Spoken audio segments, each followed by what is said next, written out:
First BCom second సెమిస్టర్లో Robbins యొక్క కొరత నిర్వచనం అనేక విమర్శలకి గురైంది. రాబిన్స్ యొక్క కొరత నిర్వచనం అనేక విమర్శలకి గురైంది. ఏంటి? రాబిన్స్ చెప్పిన ఇది లక్ష్యాల మధ్య తటస్థత అనే అంశాన్ని బార్బరా వూటిన్, బేవరిడ్జ్ వంటి ఆర్థికవేత్తలు దీన్ని ఆమోదించలేదు. ఇచ్చేదంటే ఇటువంటి నిర్వచనం ముఖ్యంగా అర్థశాస్త్రం యొక్క పరిధిని తగ్గిస్తుందని వీళ్ళ యొక్క అభిప్రాయం. ఈ నిర్వచనం అర్థశాస్త్రం యొక్క పరిధిని తగ్గిస్తుందని వీళ్ళ యొక్క అభిప్రాయం. అలాగే ఈ రాబిన్స్ నిర్వచనం కూడా శ్రేయస్సు నిర్వచనం, అంటే శ్రేయస్సుని గురించి ప్రత్యక్షంగా చెప్పలేదు. ఈ రాబిన్స్ నిర్వచనం శ్రేయస్సుని గురించి ప్రత్యక్షంగా అంటే ఏ విధంగా కూడా చెప్పలేదు. అయినప్పటికీ కూడా అనంతమైన కోరికలు ఉంటాయి మనం తీర్చుకునేటప్పుడు.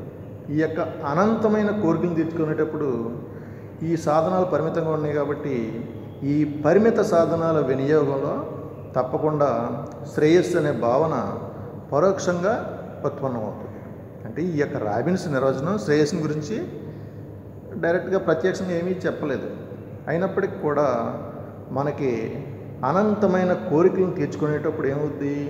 పరిమిత సాధనాల వినియోగంలో తప్పకుండా శ్రేయస్సు అనే భావన ప్రత్యక్షంగా కాకపోయినప్పటికీ పరోక్షంగా ఉత్పన్నమవుతుంది. అలాగే రాబిన్స్ నిర్వచనం అర్థశాస్త్రాన్ని శుద్ధమైన నిశ్చితమైన శాస్త్రంగా మార్చేస్తుందని ఇంకొక విమర్శ కూడా ఉంది. అలాగే ఇది ముఖ్యంగా దీంట్లో సాంఘిక అంశం లోపించింది. దీంట్లో ఏం లోపించింది? ఈ రాబిన్స్ నిర్వచనంలో సాంఘిక అంశం లోపించింది. ఏంటంటే ప్రస్తుత సమాజంలో అవసర వస్తువుల కన్నా సాంఘిక అంశాలకి ఎక్కువగా ప్రాధాన్యత కనిపిస్తుంది. ప్రస్తుత సమాజంలో అవసరమైన వస్తువుల కన్నా ఏ వస్తువులకి ఏ అంశాలకి ఎక్కువ ప్రాధాన్యత వస్తుంది? సాంఘిక అంశాలకి ఎక్కువ ప్రాధాన్యత వస్తుంది. అలాగే ఇది వాస్తవానికి దూరంగా ఉంది. ఏంటంటే సంపూర్ణ ఉద్యోగ పరిస్థితుల్లో మాత్రమే కొరత, ఎంపిక అనే సమస్యలు ఉంటాయి. సంపూర్ణ ఉద్యోగిత పరిస్థితుల్లో మాత్రమే ఈ యొక్క కొరత, ఎంపికనే ఇలాంటి సమస్యలు ఉంటాయి. కానీ నిత్య జీవితంలో అంటే దైనందిన కార్యక్రమాల్లో నిరుద్యోగిత, ప్రచ్ఛన్న నిరుద్యోగిత ఇలాంటి సమస్యలని గురించి ఇది విశ్లేషణ చేయడం లేదు. నిరుద్యోగిత, ప్రచ్ఛన్న నిరుద్యోగిత గురించి నిత్య కార్యక్రమాలు అంటే దైనందిన కార్యక్రమాల్లో ఈ యొక్క నిరుద్యోగిత, ప్రచ్ఛన్న నిరుద్యోగిత గురించి ఇది విశ్లేషణ చేయడం లేదు. అలాగే ఈ ముఖ్యంగా వెనుకబడిన దేశాల్లో ఆర్థికాభివృద్ధి అంటే ముఖ్యంగా వెనుకబడిన దేశాల్లో నిరుపయోగంగా వనరులు ఉంటాయి. వెనుకబడిన దేశాల్లో ముఖ్యంగా నిరుపయోగంగా ఉన్నటువంటి వనరులు, అలాగే జాతీయ ఆదాయం కానీ ఉత్పాదక శక్తి పెరగడం కానీ ఇలాంటి విషయాల గురించి రాబిన్స్ నిర్వచనం ప్రస్తావించదు. అసలు ఇలాంటి వాటి గురించి, ఆర్థికాభివృద్ధి గురించి కానీ ఇలాంటి వాటి గురించి ఈ యొక్క రాబిన్స్ నిర్వచనం ప్రస్తావించదు. కాబట్టి ఈ యొక్క రాబిన్స్ నిర్వచనం అనేక విమర్శలకే గురైంది. ఈ యొక్క రాబిన్స్ యొక్క అంటే ఈ యొక్క రాబిన్స్ అభివృద్ధిపరిచినటువంటి కొరత నిర్వచనం కొన్ని విమర్శలకు గురయ్యి ఏమైందంటే ఎంచేత విమర్శలకు గురైంది? కొరత నిర్వచనంలో ముఖ్యంగా ఆర్థిక వృద్ధికి కానీ కాల ప్రభావానికి కానీ ప్రాముఖ్యత ఇవ్వలేదు. కాబట్టి ఈ రాబిన్స్ యొక్క కొరత నిర్వచనం విమర్శలకు గురైంది కదా. కాబట్టి ఆ తర్వాత శామ్యూల్సన్ వృద్ధి నిర్వచనాన్ని నిర్వచించాడు. ఆ తర్వాత శామ్యూల్సన్ ఏం చేశాడు?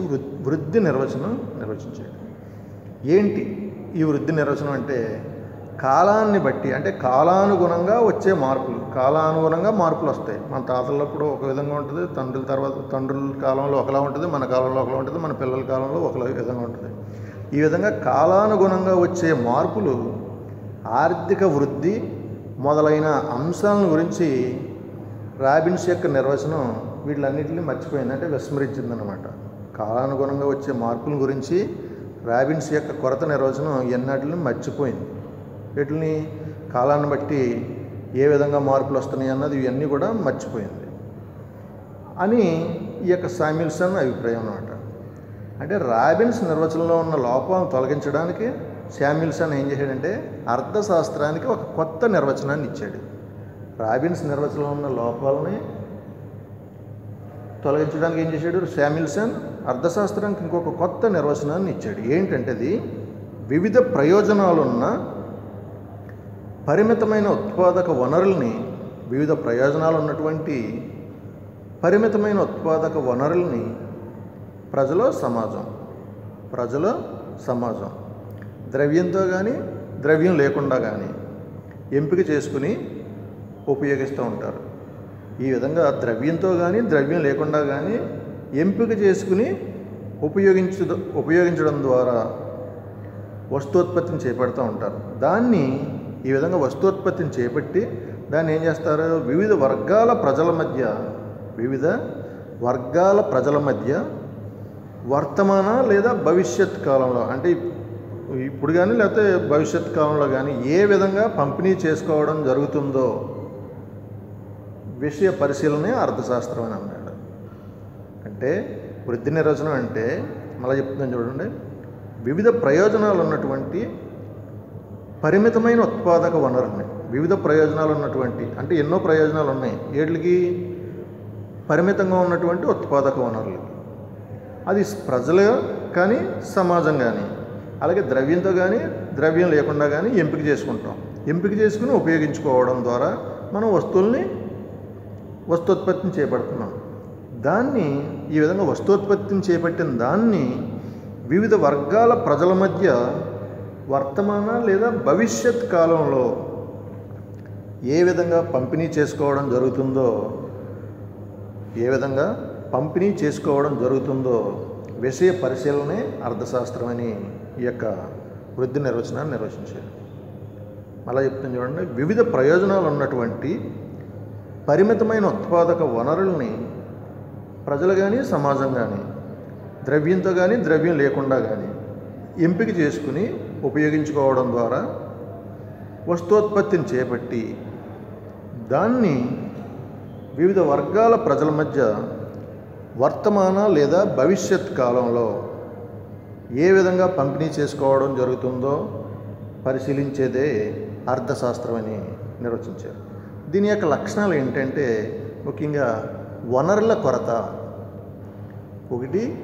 కొరత, ఆర్థిక వృద్ధి, విస్తృత పరిధి, చలన స్వభావం. ఈ వనరుల కొరత అంటే ఏంటి? రాబిన్స్ లాగే శామ్యుల్సన్ కూడా వనరుల కొరత, అపరిమితమైన కోరికలు, అలాగే ప్రత్యామ్నాయమైన వనరులు అనే వాటి గురించి ఎక్కువగా చెప్పాడు. రాబిన్స్ లాగే శామ్యుల్సన్ కూడా వనరుల కొరత అన్నాడు. అపరిమితమైన కోరికలు ఎన్నో ఉంటాయి. అలాగే ఉన్న వనరులు అనేక విధాలుగా ఉపయోగపడతాయి. వనరులు కొరతగా ఉన్నాయి కానీ అవి అనేక రకాలుగా ఉపయోగపడుతూ ఉంటాయి అని ఈ యొక్క శామ్యుల్సన్ కూడా చెప్పాడు. కానీ ఈ వనరులు బహుళ ప్రయోజనాలను కలిగి ఉంటున్నాయి. వనరుల కొరతలో. అలాగే రెండోది ఏంటంటే ఆర్థిక వృద్ధి. శామ్యుల్సన్ తన నిర్వచనంలో ముఖ్యంగా ఆర్థిక వృద్ధికి ప్రాధాన్యత ఇచ్చాడు. అంటే ఆర్థిక వృద్ధిని ముఖ్యంగా ఈ యొక్క ఆర్థిక వృద్ధిని ప్రాముఖ్యతను తెలియజేయడమే ఈ ప్రస్తుత వినియోగమే కాకుండా భవిష్యత్తు వినియోగానికి కూడా ఈ నిర్వచనం ప్రాధాన్యత ఇచ్చిందన్నమాట. ముఖ్యంగా ఆర్థిక వృద్ధికి ప్రాధాన్యత ఇవ్వడం వల్ల ఏమైందంటే ఈ యొక్క ఆర్థిక వృద్ధికి ఈ ప్రాముఖ్యతను తెలియజేసే ప్రస్తుత వినియోగమే కాకుండా భవిష్యత్ వినియోగానికి కూడా ఈ యొక్క వృద్ధి నిర్వచనం ప్రాధాన్యత ఇచ్చింది. అలాగే మూడోది విస్తృత పరిధి.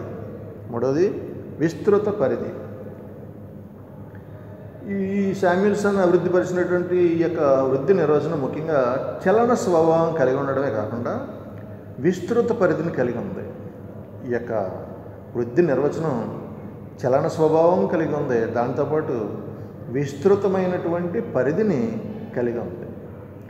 ఎంపిక సమస్య ద్రవ్య ఆర్థిక వ్యవస్థలోనే కాకుండా వస్తు మార్పిడి వ్యవస్థలో కూడా ఉంది. ఈ యొక్క ఎంపిక సమస్య ద్రవ్య ఆర్థిక వ్యవస్థలోనే కాకుండా అంటే ద్రవ్యంతో మార్చుకోవడమే కాకుండా దాంట్లో వస్తు మార్పిడి వ్యవస్థలో కూడా ఉంది. ఈ యొక్క చాయిస్ ఎంపిక చేయడం అన్నది. అలాగే నాలుగవది ఏంటంటే చలన స్వభావం. చలన స్వభావం. మానవుని కోరికలు స్థిరంగా ఉండవు.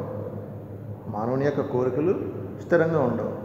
అవి కాలంతో పాటు పెరుగుతూ ఉంటాయి, మారుతూ ఉంటాయి. అవి చలన స్వభావాన్ని కలిగి ఉంటాయి. మానవుని కోరికలు స్థిరంగా ఉండవు. మీరు కాలేజీకి వచ్చేటప్పుడు మొట్టమొదట నడిచి వస్తున్నారనుకో, సైకిల్ ఉంటే బాగుండు అనుకుంటారు. సైకిల్ ఉందనుకోండి, బండి ఉంటే బాగుంటుంది అనుకుంటారు. బండి ఉంటే కారు కావాలనుకుంటారు. అంటే మానవుని యొక్క కోరికలు ఎలా ఉంటాయి అంటే స్థిరంగా ఉండకుండా కాలాన్ని బట్టి మారిపోతూ ఉంటాయి. అవి చలన స్వభావాన్ని కలిగి ఉంటాయి. ఏంటి ఇప్పుడు ఈ లక్షణాలు, వృద్ధి నిర్వచనంలో లక్షణాలు ఏంటంటే వనరుల కొరత, ఆర్థిక వృద్ధి, విస్తృత పరిధి, చలన స్వభావం. అలాగే ఈ యొక్క అర్థశాస్త్రానికి సంబంధించిన విషయాలన్నింటిలో కూడా శామ్యుల్సన్ అభివృద్ధిపరిచినటువంటి వృద్ధి నిర్వచనం చాలా సంతృప్తికరమైన నిర్వచనంగా పరిగణించారు. యోగ్యమైనది కానీ అలాగే సంతృప్తికరమైన నిర్వచనంగా కూడా దీన్ని పరిగణించారు. అలాగే కాలానుగుణంగా వచ్చే మార్పును కూడా లెక్కలోకి తీసుకుని, కాలాన్ని బట్టి మార్పులు వస్తున్నాయి కాబట్టి ఈ కాలానుగుణంగా వచ్చే మార్పును కూడా లెక్కలోకి తీసుకుని ఈ యొక్క ఎంపిక సమస్యని విశ్లేషణ చేసి అర్థశాస్త్ర పరిధిని ఇది విస్తృతపరిచింది. ఇది కాలానుగుణంగా వచ్చే మార్పులను లెక్కలోకి తీసుకోవడం, అలాగే ఎంపిక సమస్యను కూడా ఇది విశ్లేషణ చేసి అర్థశాస్త్రం యొక్క పరిధిని ఇది విస్తృతపరిచింది. ఈ నిర్వచనాన్ని పెట్టుబడిదారీ ఆర్థిక వ్యవస్థలో, సామ్యవాద ఆర్థిక వ్యవస్థలో, మిశ్రమ ఆర్థిక వ్యవస్థలకు కూడా అన్వయించవచ్చు. ఈ యొక్క వృద్ధి నిర్వచనం పెట్టుబడిదారీ ఆర్థిక వ్యవస్థకి, సామ్యవాద ఆర్థిక వ్యవస్థకి, మిశ్రమ ఆర్థిక వ్యవస్థకు కూడా అన్వయించవచ్చు. అంచేత ఈ యొక్క వృద్ధి నిర్వచనం ఎక్కువగా ప్రజాదరణ పొందింది. ఇప్పుడు పెట్టుబడిదారీ ఆర్థిక వ్యవస్థకి, సామ్యవాద ఆర్థిక వ్యవస్థకి, మిశ్రమ ఆర్థిక వ్యవస్థకి అన్వయించామంటే ఇంకా మొత్తం ప్రపంచంలో ఉన్న ఏ దేశానికన్నా అన్వయించడానికి అనుకూలంగా ఉంది. పెట్టుబడిదారీ ఆర్థిక వ్యవస్థ అంటే మనం ఏం చెప్తున్నాం, అమెరికా చెప్తున్నాం. సామ్యవాద ఆర్థిక వ్యవస్థ అంటే రష్యా చెప్తున్నాం. మిశ్రమ ఆర్థిక వ్యవస్థ అయితే భారతదేశం చెప్తున్నాం. అంటే మొత్తం అభివృద్ధి చెందిన దేశాలు, చెందుతున్న దేశాలు, వెనుకబడిన దేశాలు, ఏ దేశాలైనా సరే అన్ని దేశాలు కూడా ఈ యొక్క వృద్ధి నిర్వచనాన్ని అనుసరించడానికి అవకాశం ఉంది. కాబట్టి ఈ యొక్క వృద్ధి నిర్వచనం ఎక్కువగా ప్రజాదరణ పొందింది. ఇది ముఖ్యంగా ఈ